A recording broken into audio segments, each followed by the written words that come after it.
स्कंद हैं उन्हें भगवान के चरण समझना चाहिए, यानी चरणों से पूजा करते हुए हमें ऊपर उठना चाहिए।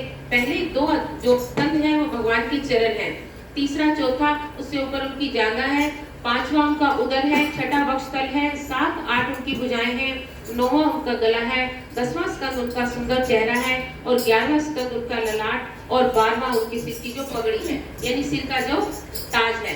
यानी आज आप भगवान के पैरों से लेके सिर तक के पूरे मुकुट तक के दर्शन कर रहे हैं। अभी तक आप उनके पूरे दर्शन नहीं कर रहे थे, तो पूरे दर्शन जिन्होंने करने होते हैं वो शुरू से ही चलते हैं, क्योंकि सीढ़ी बाय सीढ़ी अगर आप पूरी भागवत सुनते हो तभी आपको भगवान के पूरे दर्शन होते हैं। नहीं तो आप आरती का भी नियम है कि चरणों से शुरू कर ऊपर जाना चाहिए, सीधा ऊपर से नहीं। भगवान को देखने का भी रूल है कि नीचे चरणों से शुरू कर आप ऊपर देखें तो पूरा फल मिलता है।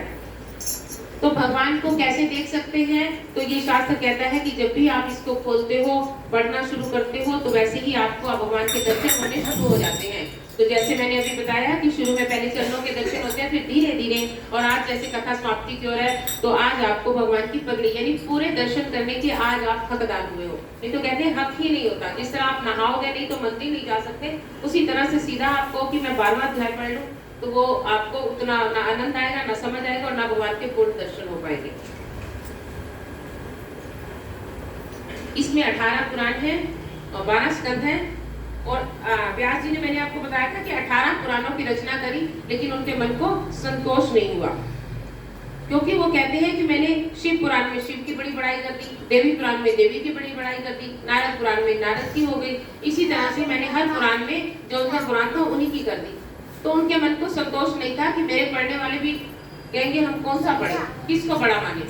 तब उन्होंने जब श्रीमद् भागवत शास्त्र लिखा, तो उन्होंने कहा अब अगर आप कोई शास्त्र नहीं पढ़ते, सिर्फ इसको पढ़ लेते हो, तो क्योंकि इसमें सभी का सार है, सारे शास्त्रों का सार इसी तरह है। जैसे मैंने बताया कि आपको यहाँ से बाहर जाना है, रोड तक जाना है, तो एक रास्ता इधर से होगा, एक इधर से होगा, घूम के भी कोई बता देगा।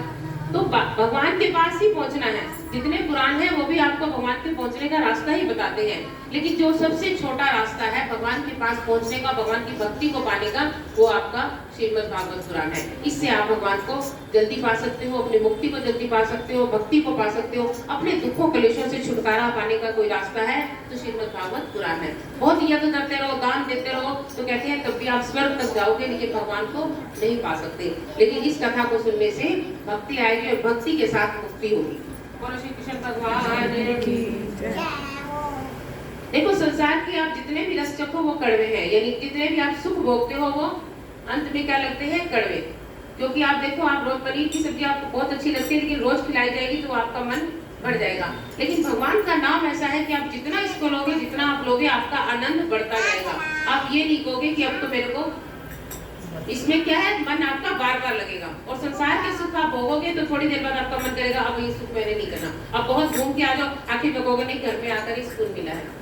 तो इसी तरह से संसार के जितने भी रस चख लो, लेकिन जब तक भगवान की शरण में नहीं आओगे तब तक आपको सच्चा सुख नहीं मिलेगा। क्योंकि इसी कथा में बताया है, जितने भी राजा महाराजा हुए हैं, चाहे 7 द्वीपों के राजा हुए हैं, अंत में भगवान के चरणों की भक्ति करके ही उनकी मुक्ति हुई है। राजा धृतराष्ट्र को भी विदुर ने कहा था कि अभी तक महलों में पड़े हो, तुम्हारा मन नहीं भरा सुख भोग भोग के, अब भगवान की शरण में चलो तभी मुक्ति हो पाएगी।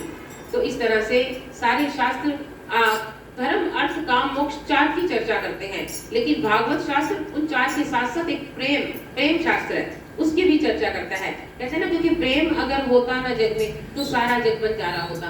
देखो, हमें घर से प्रेम है, इसलिए बार बार घर की तरफ भागते हैं ना, कहीं भी चले जाओ, लेकिन कहते हैं नहीं घर जाना है, घर जाना है, क्योंकि घर में हमारा प्रेम।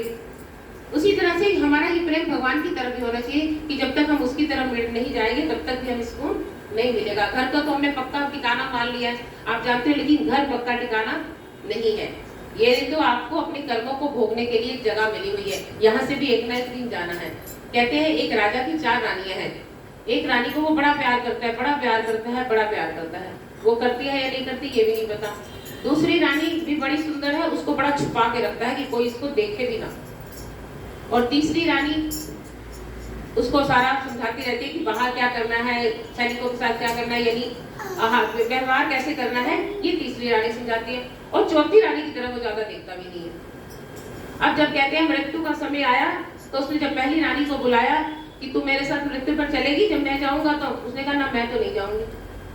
दूसरे ने भी मना कर दिया, तीसरे ने भी मना कर दिया, चौथी ने कहा, चौथी खुद भाग के आ गई कि मैं चलूंगी। तो पहली रानी कौन सी है? पहली रानी हमारा ये तन है। हर एक की 4 रानियां हैं। ये तन है हमारा, जिसे हम संवारते रहते हैं, सजाते रहते हैं, बहुत प्यार करते हैं। अपने आप से हर कोई प्यार करता है, सजाएगा, संवारेगा, लेकिन ये तन आप जानते हो यही रह जाएगा, साथ जाने वाला नहीं है। दूसरी रानी हमारी धन है। आप पैसे को बड़ा छुपा के रखते हो कि कोई देखे भी ना, तो वो लक्ष्मी भी साथ नहीं जाने वाली, वो भी आपका कोई और लूट के ले जाएगा। आप चले जाओगे तो दूसरा कब्जा कर लेगा। लक्ष्मी क्या आप मालिक कभी नहीं हो सकते, आप दासी, और लक्ष्मी उसके पास है जो उसको ले जाएगा। तो इसलिए जितना भी लक्ष्मी को, धन माया को छुपाते रहो, सबसे छुपाते रहो, लेकिन अंत में आप उसको अपने साथ नहीं ले जा सकते। और तीसरी रानी है ये जो हम लोगों कहते हैं, लोग क्या कहेंगे, लोगों की बातें करते रहते हैं। कुछ भी हो तो सबसे पहले रिश्तेदारों को बुलाते हैं, इसको बुलाते हैं, उसको बुलाते हैं, और वो रिश्तेदार भी बातें जरूर करेंगे, आएंगे, लेकिन साथ वो भी नहीं जाते। आपको बस शमशान घाट तक छोड़ने ही जाएंगे, इससे आगे उनका साथ नहीं है। लेकिन चौथी रानी जिसको वो देखता ही नहीं था, वो है हमारे कर्म।